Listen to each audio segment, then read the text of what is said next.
Oh, Batman, c'est pas Mamie Nova, hein. Tu fais pas sa fête une fois par an pour tout le reste de l'année l'oublier et le laisser tomber comme s'il était en voyage en Ukraine et qu'il avait pris son vol retour avec Thomas Cook.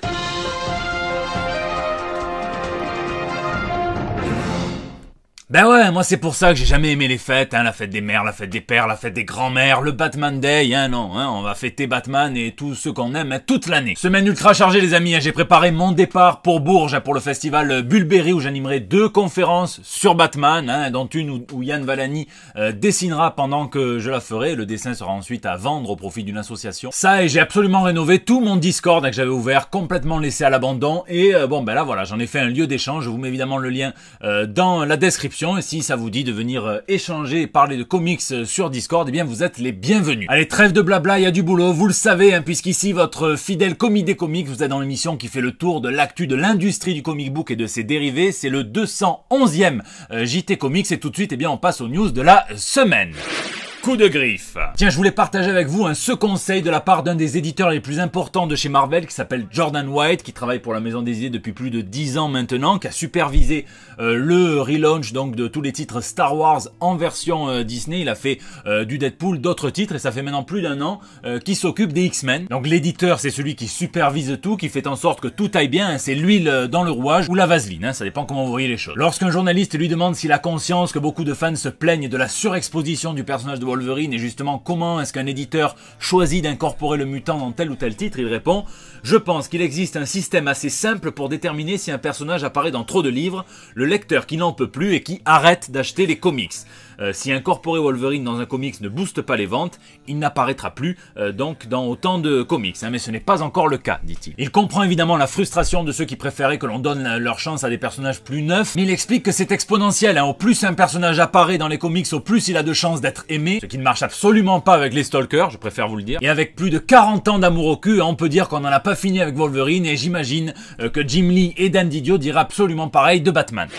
Batweek. Et Batman qui était absolument partout, sauf en France, on y reviendra, hein, mais ce week-end, donc à l'occasion du Batman Day, avec une série d'illuminations de Bat-Signal dans les plus grandes villes du monde, et tout plein d'hommages à peine commerciaux, puisqu'on a vu Batman dans Friends, Batman dans la fédération de catch All Elite, Batman dans le jeu vidéo Fortnite, ce qui m'a fait retélécharger le jeu, hein, puisque toute la ville de Tilted Town avait été transformée en Gotham City. Quand tu rentres, tu as une cape, ça devient tout noir. Et bon, après j'ai vu le bundle Batman à 20 €, ce qui m'a fait immédiatement désinstaller le jeu, hein, pour laisser plus de place au Rocksteady. Batman dans Crazy Rich Asian, j'en passe, on a vu Batman à toutes les sauces, hein, n'hésite pas à appeler ta femme ou à appeler ton mec, hein, il est tellement partout qu'on ne sait jamais. En France, à Paris, certaines cérémonies ont dû être annulées, comme l'illumination du Bat-Signal, hein, en raison des mouvements sociaux convergents, hein, donc la marche pour le climat et les gilets jaunes. Et j'ai vu beaucoup de gens rager en disant oui, les gilets jaunes c'est pas juste, ils nous privent de notre illumination de Batman. Et bien au final, qu'est-ce qu'on apprend dans Batman? On apprend la détermination, le dépassement de soi, et pour passer 45 week-ends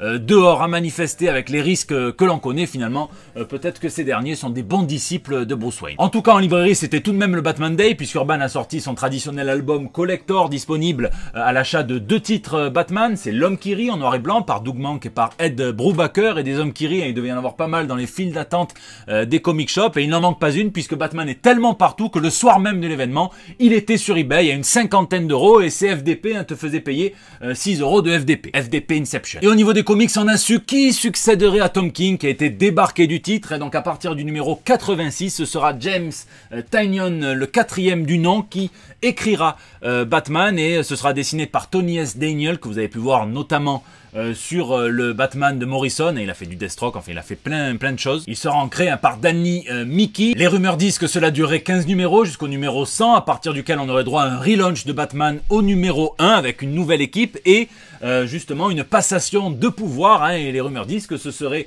Luke Fox qui hériterait de la cape. Alors j'ai pas forcément lu ce que faisaient les 3 premiers James Tynion, mais en tout cas le 4e c'est un petit protégé de Scott Snyder, hein, auprès duquel il a pris des cours de narratologie quand celui-ci enseignait, ce qui lui a donné l'opportunité de coécrire avec lui des arcs de la Justice League. Il a écrit aussi des fill-ins sur la nuit des hiboux pendant le New 52, il a écrit même la série spin-off, hein, sur les talons. C'est pas le dernier pour le Mystique, puisqu'on l'a vu écrire la Justice Justice League Dark et également le titre Constantine Post New 52. Il a une très belle bibliothèque en indé avec des titres comme Memetics ou encore The Woods, et très récemment il a sorti, et on me l'a conseillé à Valence, donc j'ai d'autant plus envie de le lire, Something is Killing the Children, donc la biographie illustrée de Véronique Courgeot chez Boom Studio. Sans vous spoiler, apparemment il semblerait vouloir faire revenir le personnage de Nightwing au premier plan, ainsi que faire du Riddler d'Edward Nygma le grand vilain de 2020, mais réformé apparemment, puisqu'il est en pleine crise existentielle le personnage. Je vous laisse me dire votre niveau de demi-molle, si c'est frétillant ou pas, de 1 à 10 dans les commentaires, et moi j'espère juste que ça viendra pas contredire la cohésion du titre de Tom King, qu'on lui a gentiment donné, la maxi-série en 12 épisodes sur Batman et Catwoman. Il est quand même censé bouleverser le personnage pour plusieurs générations, mais j'ai quand même du mal à comprendre le bordel éditorial que c'est cette affaire. Sinon les news sur le film Batman se précisent, et si vous rêvez tous de Gillo en Poison Ivy, Ivy from the Block, eh bien non, ça serait plutôt Jonah Hill qui serait casté pour faire un vilain, un antagoniste. Donc est-ce que ça sera le pingouin comme c'est supposé, ou alors l'homme mystère, on sait pas. Et il semblerait que ce soit Jeffrey Wright qui a été sélectionné pour incarner le commissaire Gordon. Et je sais pas si vous avez remarqué, mais si vous avez l'œil, vous avez vu qu'il est...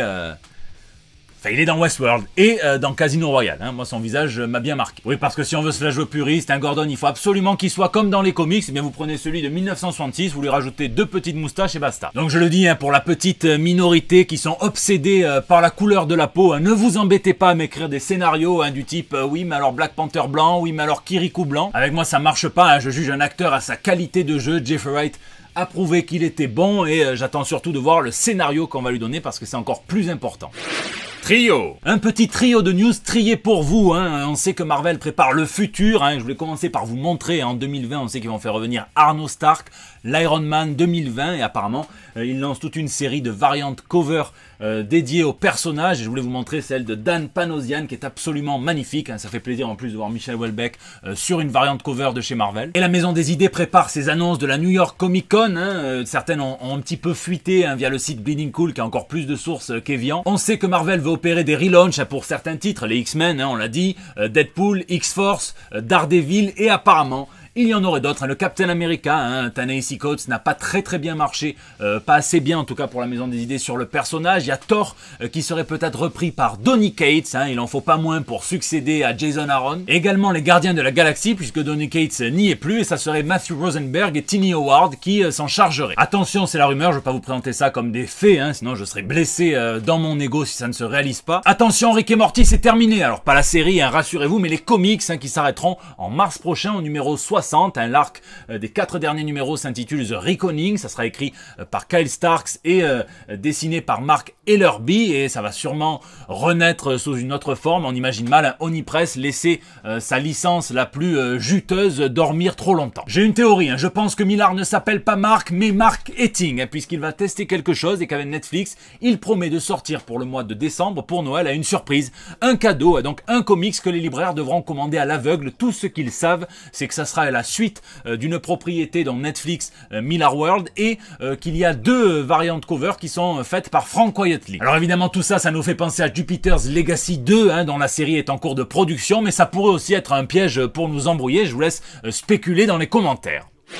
À voir. Je vous en ai déjà parlé à plusieurs reprises. 2 anciens gros poissons de chez Marvel, Bill Jemas et Axel Alonso, s'associent avec un investisseur qui leur donne plein de thunes pour créer un nouveau label, Awa. Et vu qu'ils ont le bras aussi long que ma pile de lecture, eh bien c'est intéressant de voir qui ils vont ramener pour inaugurer justement ce tout nouvel éditeur. Et ça se précise, puisqu'on devrait avoir Garth Ennis avec Marjorie Finnegan, Temporal Criminal, donc avec une couverture de Dan Panosian qui est absolument partout, et c'est tant mieux. C'est l'histoire de braquage temporel, un petit peu comme dans Endgame, mais en mieux parce que c'est Garth Ennis et que tu peux pas tester. Straczynski revient avec non pas un, mais 2 titres. Le premier s'intitule Résistance, et c'est l'histoire de la fin du monde qui en gros te déclencherait des super pouvoirs. Ça tu l'as pas vu venir, Greta Thunberg. Il écrit également un spin-off dans cet univers qui s'intitule Moth. C'est un genre apparemment de Phoenix Force qui devrait en découler justement. Margaret Stoll écrira The Amazing Ordinary, et j'aime beaucoup l'oxymore, alors même si ça peut vite tourner à la pub bidon de Carrefour. Soyez les héros de votre quotidien. Ta gueule. On n'a pas de synopsis pour l'instant, donc on verra si c'est plus du Amazing ou du Ordinary. Kerr Andrews sera la caution jeunesse, puisqu'il écrira sur des bébés et des adolescents. Frédéric Mitterrand et Daniel Cohn-Bendit ont déjà précommandé. Dans Heretic, le protagoniste aura 15 ans et 10 minutes pour sauver le monde, tandis que dans Little Freaking Maniacs, on apprend que les plus grands vilains de la planète sont en réalité des bébés. Et enfin, James McComsey et Javier Pulido ont pris le concept de CMU au sens extrêmement large, et puisqu'ils vont faire ETER, donc les urgences extraterrestres, sans George Clooney, mais avec donc des aliens qui parcourent le monde dans un vaisseau hôpital apparemment. Donc la sécu intergalactique. On devra en découvrir davantage dans moins de 2 mois pour la Comic-Con, et je vous laisse me dire en tout cas quel titre vous a le plus affriolé dans les commentaires.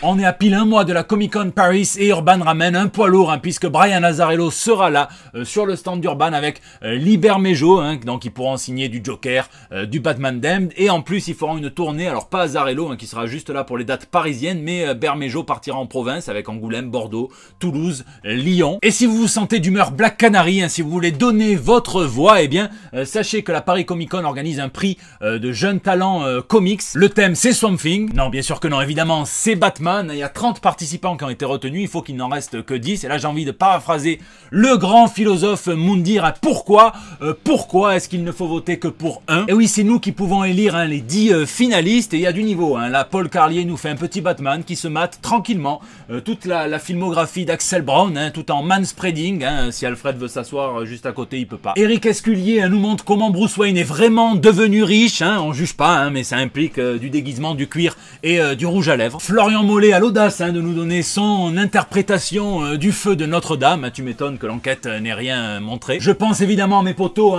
Grégory Ployer, Manu Hart ou encore Spider-Guile, mais mon vote est allé, le dessin qui m'a le plus touché, c'est celui de Lucky Star, qui a vraiment donné un dessin d'une finesse énorme, mais qui en plus me rappelle beaucoup l'esthétique, pas forcément dans le design des personnages, mais l'esthétique globale de la série animée Batman.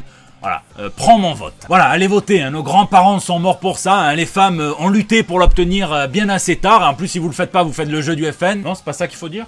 Ah bah je sais pas, on entend ça tout le temps. Bon, les 10 finalistes seront annoncés le 30 octobre prochain, et bonne chance à tous.